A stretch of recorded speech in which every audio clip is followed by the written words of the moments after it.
Bonjour à tous et bienvenue sur la chaîne Explique-moi ça. Aujourd'hui, je vous présente Détective. C'est un jeu Super Meeple de 1 à 6 joueurs à partir de 12 ans. C'est plutôt sympa, original, je ne connaissais pas ce système. Donc ça va être un jeu où il va falloir répondre, résoudre les énigmes.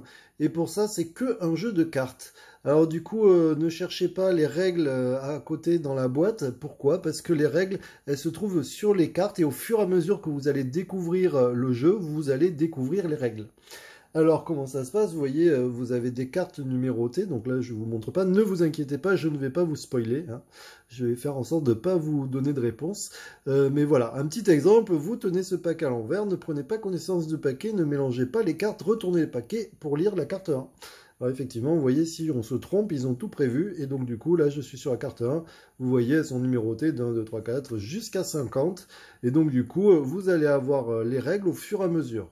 Donc ne prenez pas connaissance du paquet, ne mélangez pas les cartes. Chaque carte est numérotée de 1 à 50. Si l'ordre des cartes a été modifié, demandez à quelqu'un, retirez le paquet de la boîte de jeu, puis retournez cette carte, et ainsi de suite. Alors ne vous inquiétez pas, toujours pas de spoil. Au bout de là, on vous explique les règles, donc je ne vais pas tout lire.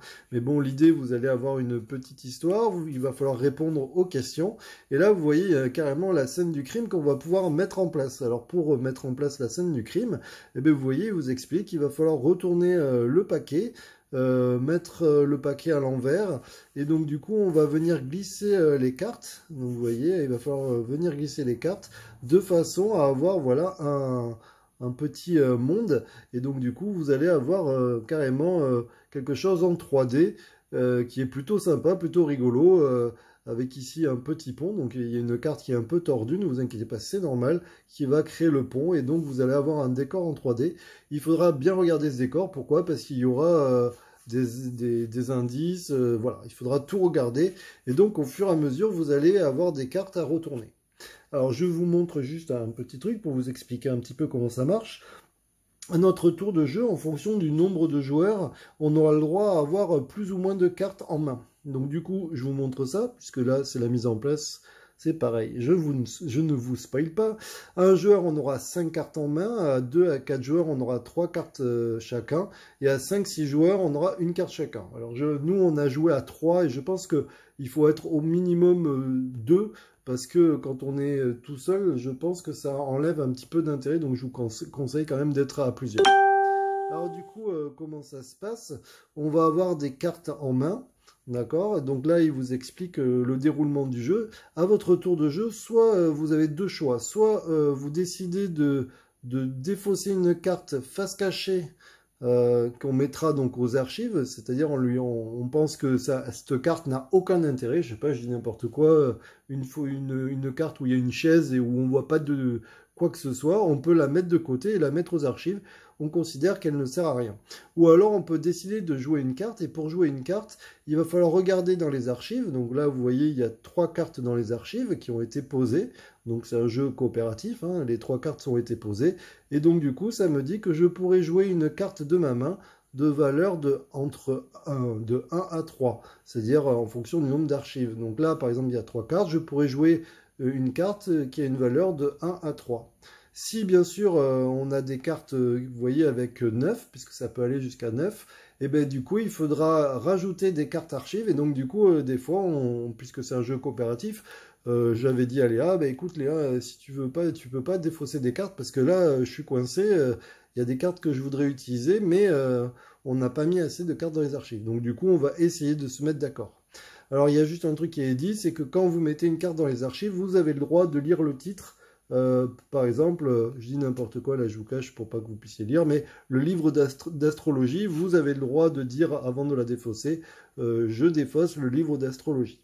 Je vous conseille aussi, quand vous défaussez une carte, même si quand vous avez un doute, ben, lisez bien le titre et vous pouvez vous rappeler exactement de la carte. Pourquoi? Parce qu'à la fin du jeu, vous pourrez pas la voir, mais vous pourrez en reparler et dire ouais, mais moi j'ai vu ça sur ma carte. Il y avait, je dis n'importe quoi, il y avait une clé.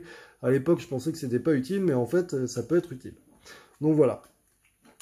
comment donc le jeu va s'avancer dans les cartes et comment on va pouvoir marquer des points et comment on va résoudre les questions.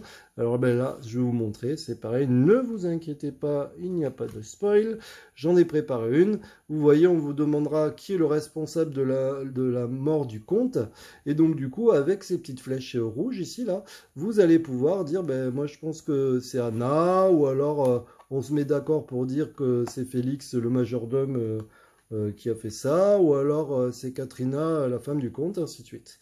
Et donc du coup, là derrière il y a la réponse, je ne vous montrerai pas, mais en fonction, vous marquerez des points. Voilà, en tout cas, c'est un petit jeu sympa. La durée du jeu, ouais, c'est à peu près 1 heure. Donc il faut prendre le temps, être au calme, bien essayer de retenir un petit peu tous les indices et bien regarder tout parce que nous, on l'a fait, on n'avait pas tout regardé et après on a dit ah ouais, on n'avait pas bien regardé, c'est dommage.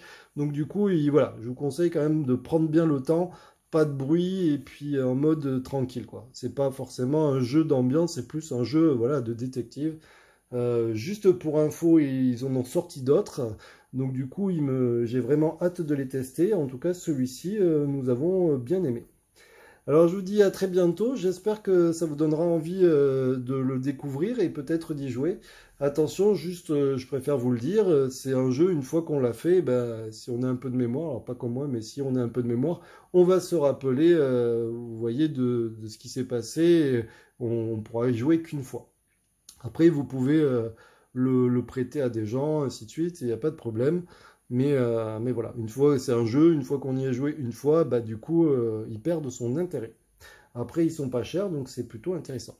Je vous dis à très bientôt. N'hésitez pas à vous abonner, à liker, à mettre des petits commentaires, ça fait toujours plaisir. Je vous dis à très bientôt. Ciao, ciao.